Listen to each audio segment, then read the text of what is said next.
반성은 없고 국민 앞에 솔직하지 못했습니다. 진지한 성찰과 사과 그리고 국정 기조의 전면 전환이 꼭 필요하다는 말씀을 다시 한번 드립니다. 이제 심판의 불꽃이 광장에서 타오르는 것을 막을 수 없습니다. 다시 한번 촛불의 시간이 됐습니다. 차가워진 거리에서 국민과 함께 뜨겁게 투쟁을 하겠습니다. 민주당이 이번 대통령 기자회견 진정성이 없었다면서 김건희 여사 특검 필요성을 다시 한번 강조를 하고 있습니다. 지난주에 이어서 오늘도 특검 수용을 촉구하는 장외 집회에 나서는데 여기에는 이 조국혁신당 등 다른 야당도 좀 참여를 한다면서요? 네, 다른 야당들도 함께 참여하는 것으로 알려지고 있고요. 네. 뿐만 아니라 이 집회가 민주당이 같이 하는 집회는 6시 반이지만 오후에 대체적으로 다른 집회들도 연결돼 있습니다. 네네. 노조와 그리고 이제 촛불행동이라는 단체에서 하는 집회 그리고 연결해 쭉 집회가 이루어지는데 네. 지난주에도 많은 분들이 나오셨더라고요. 근데 아마 이번 주도 더 많은 분들이 나올 것 같아요. 왜냐하면 사실은 우리가 쭉 얘기 나눴습니다만 윤석열 대통령의 지지율도 그렇고 윤석열 정부가 국민들에게 들은 실망감들이 너무 크기 때문에 그걸 뭔가 국민들은 광장에 나와서라도 표출해야 되는 상황이에요. 너무 답답하고 이걸 어떻게 해결할 수도 없고 물러나지도 않고 이러니까 이제 화가 나는 거죠. 그걸 이제 국민의 민심을 대변하는 것이 국회 아니고 국회의원 아니겠습니까? 저는 그렇게 생각합니다. 민의의 전당이고 국민들의 화나는 부분들을 표출할 수 있는 하나의 방법으로 장외 집회를 선택했다고 생각하고요.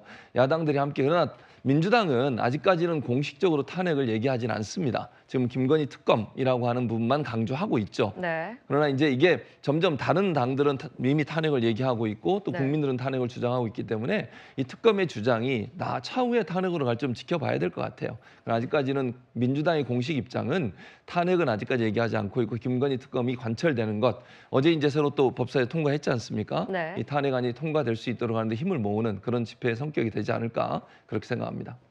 한 축에 탄핵이 있으면 또 개헌 축이 있습니다. 대통령 임기 단축 개헌연대도 출범을 했는데 여기에 야당 의원 25명이 참여를 했습니다. 개혁신당은 여기에 참여를 안 했는데 그런데 개헌 이야기는 좀 하고 있거든요. 개헌 논의가 좀 앞으로 될 거라고 보십니까?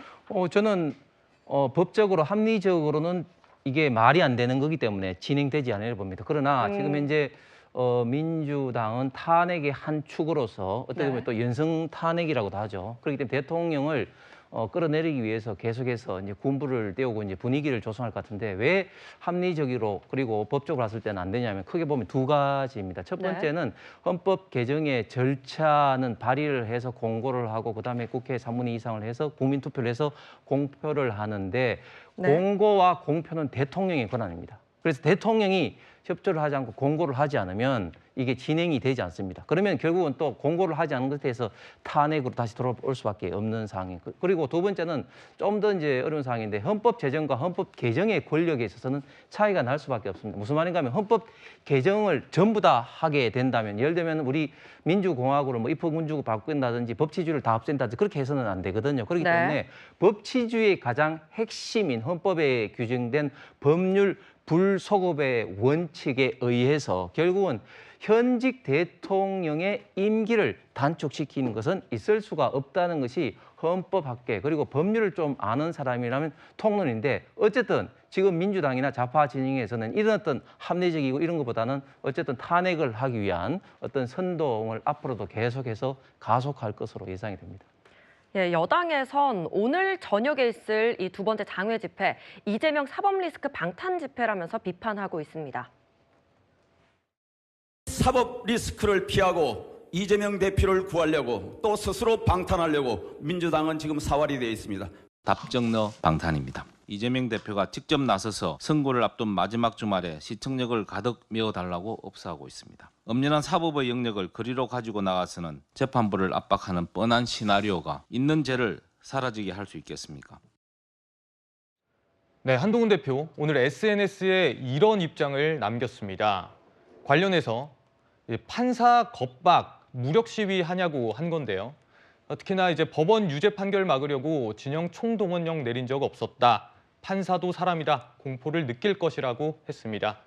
실제로 민주당 한 의원은 정상적인 재판장이라면 유죄를 쓸 수 있겠느냐 이런 발언까지 했는데요. 이종근 평론가님, 네. 장외 집회 서명 운동까지 네네. 실제로 재판부가 압박을 느낄 거라 보십니까?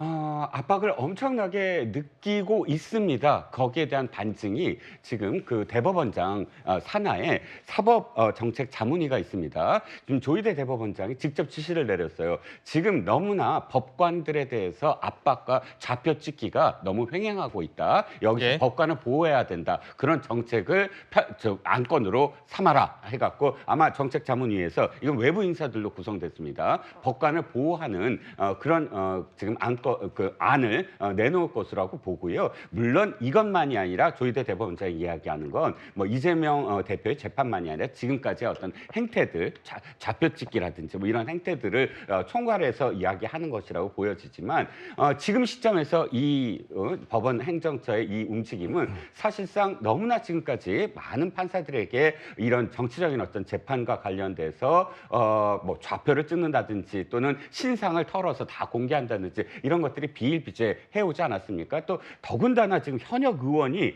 이런 표현, 정상적인 재판장이라면 유죄를 쓸 수 있겠느냐라는 표현을 썼습니다. 저는 진짜 상식적으로 납득이 안 가는 게 선거를 바로 앞두고 정상적이라면 유죄 판결 못 쓴다라는 것라고 이야기한다면 판사가 어떻게 느끼겠습니까? 아니 내가 이게 유죄 판결을 내면 내가 비정상적이라고 사람들한테 알려지게 만드는 효과잖아요. 그러면 이건 선고 내리기 전에 압박을 넣는 것. 그다음에 두 번째 목적은 뭐냐면 이렇게 이야기함으로써 만약에 유죄 판결이 나왔을 때 이것은 비정상적인 판결이므로 우리가 저항해야 된다라는 명분을 삼을 수 있잖아요. 이렇게 현역 의원이라는 사람이 사법부의 어떤 그런 그 권한을 침해하고 사법부의 판단에 영향을 줄 그런 발언들을 서슴지 않게 하고 있는 그런 상황입니다. 그래서 대법원이 지금 판사를 보호하라라는 그런 취지의 안건을 올린 것으로 저는 판단을 합니다. 네. 앞서 이재명 대표는 오늘 25일에 있을 위증교사 재판에 대해서 실패한 교사다 이렇게 주장을 했습니다. 반면 한동훈 대표는 이 주장에 대해서 무식한 소리다 이렇게 평가를 했는데 김수민 평론가님 네. 어떤 의미로 봐야 되겠습니까? 그러니까 이재명 대표의 주장은 본인이 요구한 방향대로 김진성 씨가 뭐 증언을 하지 않았다, 위증 자체가 성립되지 않았다라는 주장을 하는 것이고 한동훈 대표는 위증이 맞고 그리고 그것을 부탁한 것이 이재명 대표이기 때문에 위증 교사다 이렇게 주장을 하는 건데 제가 봤을 때는 두 사람 다 틀린 것 같아요.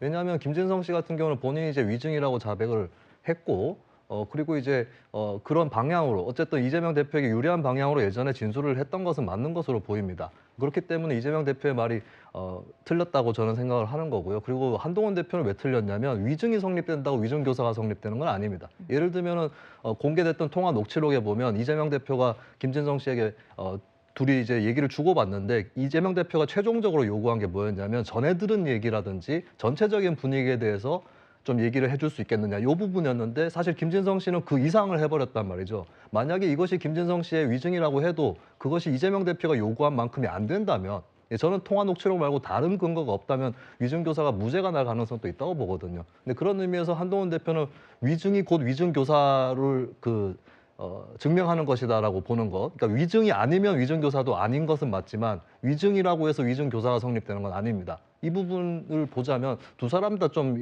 이 논란에서 겉돌고 있는 게 아닌가. 예, 제가 잘못 들은 것인가. 왜냐하면 두 사람 다 법조인 출신이거든요. 예. 그래서 굉장히 큰 의문이 듭니다. 네.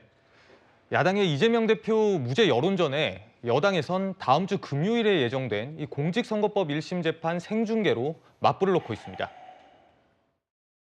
지금 이 재판보다 국민들의 이목이 집중되고 이 재판 결과보다 대한민국의 미래에 직결되는 재판이 있습니까? 물론 혐의 자체는 잡스러운 내용이긴 합니다만 그 영향은 대단히 큽니다. 그렇기 때문에 생중계해야 할 충분한 명분과 필요가 있습니다.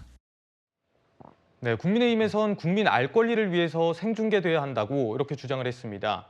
그렇다면 김수민 평론가님, 그 과거 박근혜, 이명박 전 대통령 선례를 고려해야 된다 이런 주장도 나왔는데 이 부분은 좀 어떻게 봐야 되겠습니까? 네, 근데 이 문제에 관련해서 이제 좀 당사자들 각 정당들의 입장이 좀 뒤바뀐 것이 있는 것 같아요. 2017년에 박근혜 전 대통령 재판 생중계할 때에 국민의힘 전신인 자유한국당에서 뭐라고 논평을 냈느냐?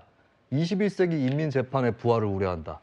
이런 입장을 냈습니다. 근데 지금은 또 재판을 생중계를 찬성을 하고 있고, 그리고 그 당시에 민주당을 지지하는 논객들은 또 재판을 생중계하는 것이 바람직하다, 이렇게 얘기를 했거든요. 그러니까 지금 다 입장이 뒤바뀐 것이다. 저는 이제 사실 재판 생중계가 이렇게 본질적으로 중요한 것인가, 하든 안 하든 간에 그런 생각이 드는데, 중요한 거는 이런 개별적인 사안, 그리고 국민들의 좀 시선이 많이 모이는 사안이 나오기 이전에 일반론적인 원칙을 제대로 정해서 거기에 맞게 이제 실시하도록 준비를 했었어야 되는데, 그 일반 원칙이 잘 정립이 안 됐기 때문에 지금 이렇게 또 논쟁이 벌어지는 거라고 볼 수 있겠고, 일단 급한 대로 사법부에서 스스로 이것은 소신을 갖고 좀 기준을 정해서 나중 재판에도 적용된다는 생각을 하시고, 그 기준을 일단 정하셔서 이 문제를 판단하시면 어떨까 생각이 듭니다.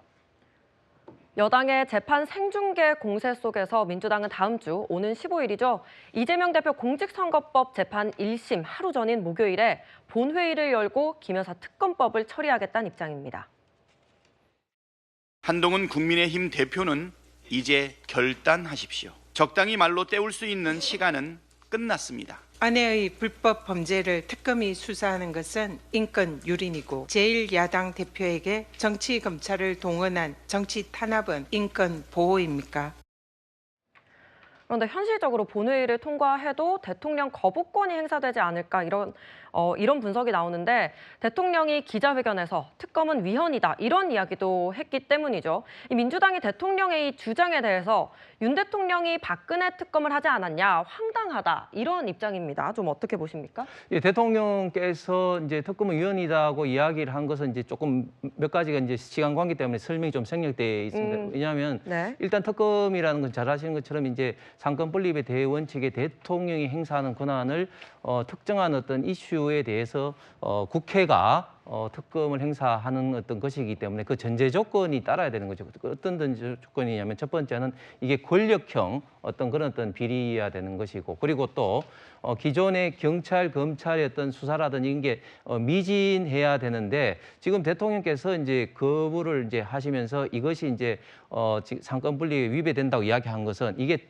권력형 범죄도 아니고, 그리고 기존에 2020년부터 2021년까지 거의 2년 동안 이성윤 중위원장을 비롯해서 윤석열 정부의 검찰에서 탈탈 털어서 예를 들면 뭐 계좌라든지 이런 것까지 다 했기 때문에 충분히 수사를 다 한 상태에서 주포인 권오수 회장과 일부만 이제 하고, 나머지 어떤 투자자에 대해서는 손모 씨를 제외하고는 한 명도 기소를 못했기 때문에 이미 수사가 끝났다. 이런 어떤 사안에서 이것을 강제적으로 야당이 지금 민주당이 힘으로 밀어붙이게 된다면 이것은 이제 지금 헌법 위반이다, 이렇게 이제 말씀을 하신 겁니다. 최진봉 교수님은 좀 어떻게 보십니까? 이게 왜 헌법 위반이죠? 저는 도저히 납득을 못 하겠어요. 왜 헌법 위반이냐고요? 아니, 예를 든 게 헌법 위반이라고 주장을 하면서 야당이 추천하는 게 헌법 위반이래요. 아니요. 야당 추천해서 특검한 적이 한두 번입니까? 도곡동 특검도 그랬죠. 드루킹 특검도 그랬죠. 최순실 국정농단 특검도 그렇죠. 최순실 국정농단 특검은 본인이 특검팀에 들어가서 함께 하셨던 분이에요. 윤석열 대통령이. 그때 다 야당이 추천했습니다. 야당이. 그리고 이 최순실 국정농단 특검 같은 경우에는요, 헌법재판소에서 판결도 나왔어요. 국회가 재량권을 가지고 특검법을 만들고, 그 특검법 만드는 건 국회 재량권 범위 내에 있기 때문에 문제가 되지 않는다라고 나왔습니다. 아니, 야당이 추천한 게 왜 반헌법입니까? 저는 도저히 이해가 안 됩니다. 그리고 아니, 김건희 여사는 본인의 부인이시고 이해관계자잖아요. 이해관계자가 자꾸 거부권 행사하는 게 맞습니까, 이게? 저는 아니라고 보면 이해 충돌입니다. 이런 식으로 하시면 국민들이 과연 어떻게 보겠냐는 거예요. 대통령 입에서 반헌법이라고 나오는데 어떤 분이 법률을 위반을 했습니까? 뭐가 문제가 되는 겁니까, 대체? 저는 이렇게 하니까 국민들이 실망을 하는 겁니다. 정말 본인이 말씀하셨잖아요. 누가 특검을 거부하냐? 거부하는 자가 범인이다라고 본인이 대선 기간에 본인이 직접 말씀하셨어요.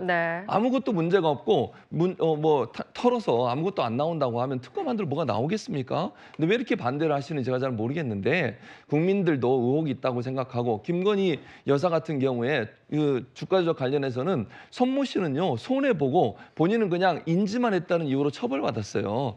김건희 여사는 거기서 일정 부분의 수익도 얻은 걸로 검찰 조사가 나와 있고요. 본인의 통장이 사용되는 것도 여러 번 나왔잖아요. 그렇다고 하면 전혀 개입이 안 됐겠냐라고 국민들 누가 믿을 수 있겠습니까? 이건 상식의 관점이니까 대통령께서 정말 김건희 여사가 아무런 문제 없다면 특검 받으시고, 그거 다 털고 나면 본인도 더 떳떳하지 않겠습니까? 그런 점에서 접근했으면 좋겠습니다. 지금까지 내일 임기 반환점을 앞둔 윤석열 대통령과 여당 그리고 사법 리스크를 코앞에 둔 야당까지 정치권 소식 짚어봤습니다.